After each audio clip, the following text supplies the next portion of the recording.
Hey guys, and welcome to today's video. We're gonna have a little couch chat on pregnancy and postpartum anxiety and depression. This is a topic I'm glad to see more and more of, but I know that even for myself, I saw it being talked about more. I still really kept things inside, and I just wanted to share my story with you guys. I found out I was pregnant with my son in January of 2016, and around weeks 14 to 15 with him, I started to get like the pregnancy baby blues.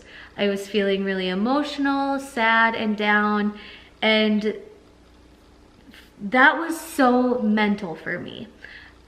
Then at 21 weeks pregnant, I did get rushed to an emergency procedure to save his life because my cervix was I legit thought everything was going fine in pregnancy. And then I went to a doctor's appointment. She's like, you need to get rushed for this surgery. This surgery is really risky.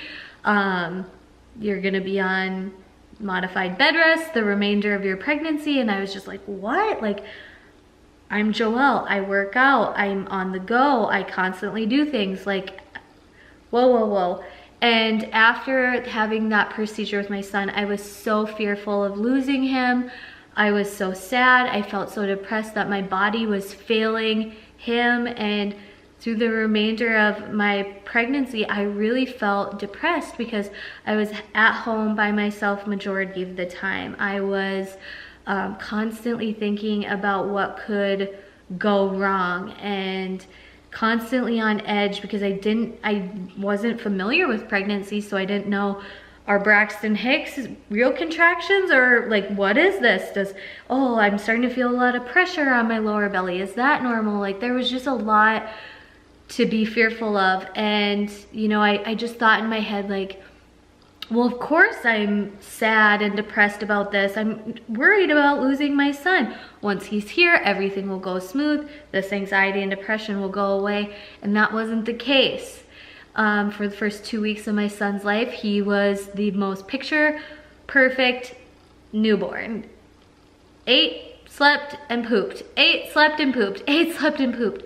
And then around 2 weeks, he developed acid reflux. And not the sense of like spitting up. He had legit heartburn. He cried all day long. Some pediatricians thought it was colic. We tried everything from chiropractic care, homeopathic stuff, eliminating dairy, eliminating anything, any other allergy type of stuff. And for about 6 weeks, we avoided medication. And then my husband was at a breaking point, I was at a breaking point, went to the doctor, he got on omeprazole, and within 2 days, he smiled and cooed for the first time ever. And I remember in those weeks of having a newborn, people were wanting to come over, people were wanting to see him and see us, and we just kept declining everybody, almost everybody, except pretty much my parents, because people would come over and want to hold this like sweet cuddly baby, but he would just scream and scream and scream, so they'd hand him back to me. So here we are trying to like entertain people while having a screaming baby. And then also people always ask the question, and I don't think they mean for it to be offensive, but they ask the question of, is he a good baby? And it's like, at the time that broke my heart, because it's like, well, technically no, because he screams if he's awake, he screams all day. He takes really short naps. We're exhausted. Like, we kept saying like he's super high maintenance because of all the things we were trying. So it's like, I have a not good baby.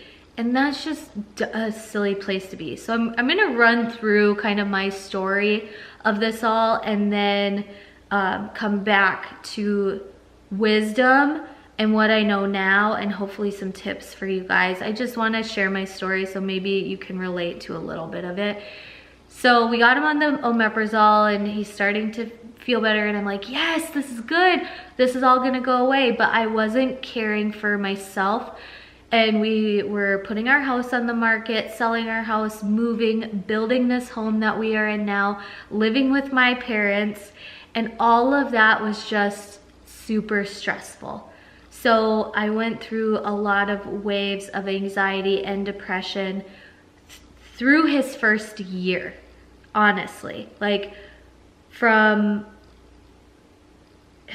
the time I would really say I went on bed rest to his 1-year-old birthday, at about his 1-year-old birthday, I could say like, I've got this now. But that's a long time. That's over 1.5 years to be struggling with depression and anxiety.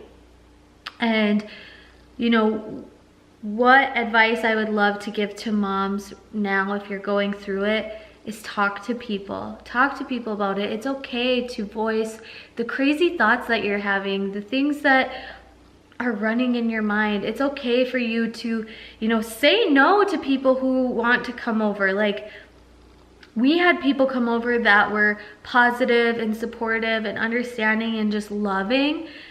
And we said no to people who would come over and maybe be like judgmental, like, or, you know, not be okay with us not entertaining them. Or if the house, like if I felt like I needed to clean my house for the person to come over, I was just like, oh, sorry, that doesn't work for us. But it's okay to take care of you. And for me, it was a little bit of isolation. I do think that going out and doing maybe a few things on my own would have helped a little bit. But I do think that for me, that isolation and dealing with my emotion helped me get through it, instead of constantly like avoiding it and trying to distract myself with other things. Does that make sense? Another piece of advice I would love to give women is, you know, if you do have to go on medication, no shame. I had to for a little while. I didn't want to stay on medication for a long time, so I didn't. But if that's what you feel you need, do it. Another big piece of advice that I know has helped a lot of my friends who've reached out to me is like, seek a therapist. Or there's a lot of virtual therapists where you can talk to somebody and you're just having like a video conference on your through your phone or through your smart device or your computer or whatever, and you can talk to somebody, because your family members don't need to be your punching bag, especially spouses. I know when I would vent to my husband, I was just wanting him to like listen to me, but he was interpreting it as, how can I fix this? Can I fix this? I'm a failure if I'm not fixing this. This is my fault that she's feeling this way, which was not at all the case, right? That would be another point. Now, fast forward to November of 2017, November 2017, I find out I'm pregnant again. And I know that my pregnancies are considered high risk. I do have to have a surgery, and it comes with a lot of unknown, which I'm understanding now. Every pregnancy comes with unknown, right?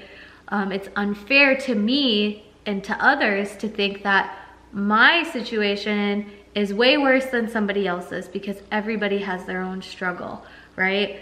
But when I was going through my first trimester of pregnancy, I was really like, you know, at this point, whatever's gonna happen is gonna happen. But then we were starting to get close to the second trimester, and I was like, okay, I need to get my surgery scheduled. Am I gonna do progesterone? How often am I gonna do visits?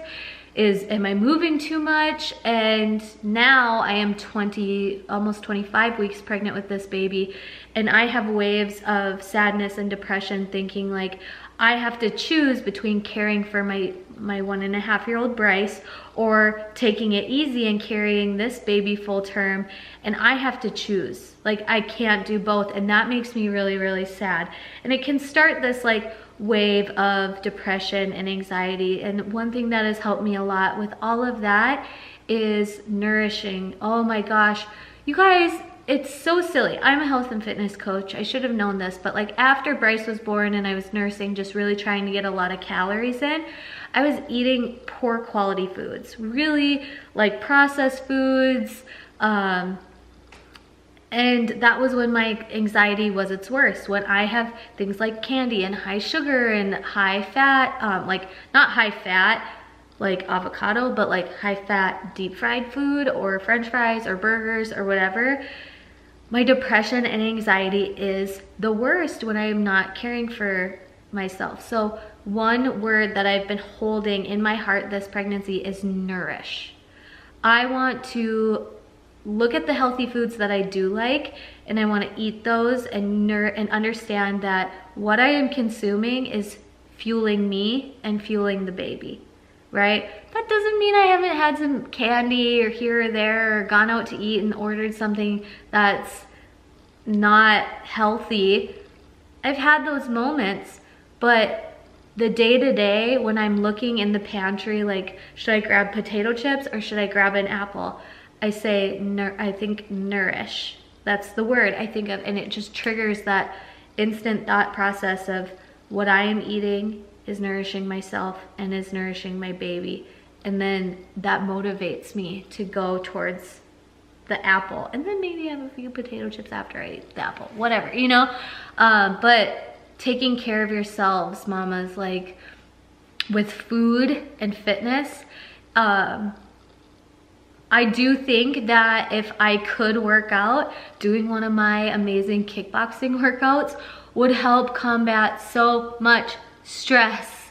And I can't wait to do that. Like, there have been times where I've been so angry at, maybe it's something that I had validation to be angry about, maybe it didn't, but I really wanted to do kickboxing. I can't. I will be able to after I give birth, but like, for people who don't work out, I'm like, how do you manage stress? Because we all have those days where we love our spouse, they're the best person on the planet, and then there's other days where it's like,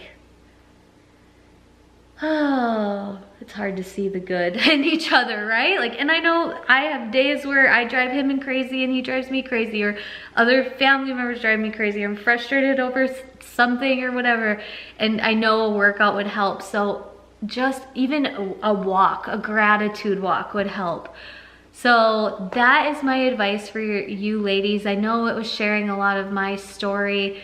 If you have questions, please leave them down in the comments below. If you also have struggled with this and you have tips to give other moms that are watching, leave them in the comments. Like, that is what I want for this channel, is to be a community of women that's sharing the positive things that worked for them.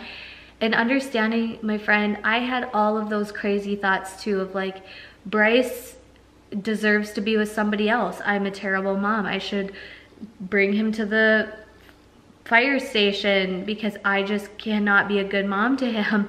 And it's just these crazy thoughts where it'll pass. It really will pass. And I really thought that the newborn stage was gonna be my favorite stage ever, and like, I'm gonna wanna have a million newborns. But honestly, the older Bryce gets, there's still challenges. Toddler tantrums are real. There's still challenges, but I enjoy being a mom more and more every day. I'm glad we have smartphones to take pictures and to capture those moments of when they're tiny, and I look back at them like, oh, I remember you being so little, or, you know, like, I'm glad I captured those memories, but I'm like, man, I really love today. I love hearing him say new words. I love seeing him like look at a toy and try to figure it out. And I didn't think that I'd be sitting here today saying motherhood gets better and better, you know? So I'll continue to share. I don't know what this journey is going to be like with this baby. If that anxiety will be there, if because of our change in environment, our change in lifestyle, just, you know, with the time of year that this baby is born versus when Bryce was born, if that'll make a difference. But if you want to see anxiety and depression, there's so many beautiful birds flying out the windows today, guys. I love, we have our backyard is to wildlife and to a river, and there's lots of really cool birds that are flying in now for spring. Anyways, sorry, sidetrack. Squirrel. Let me know if you guys want this to become a series. If you have certain questions for me, I'd love to answer them. I'm here for you, to support you and encourage you and love you and never to judge you.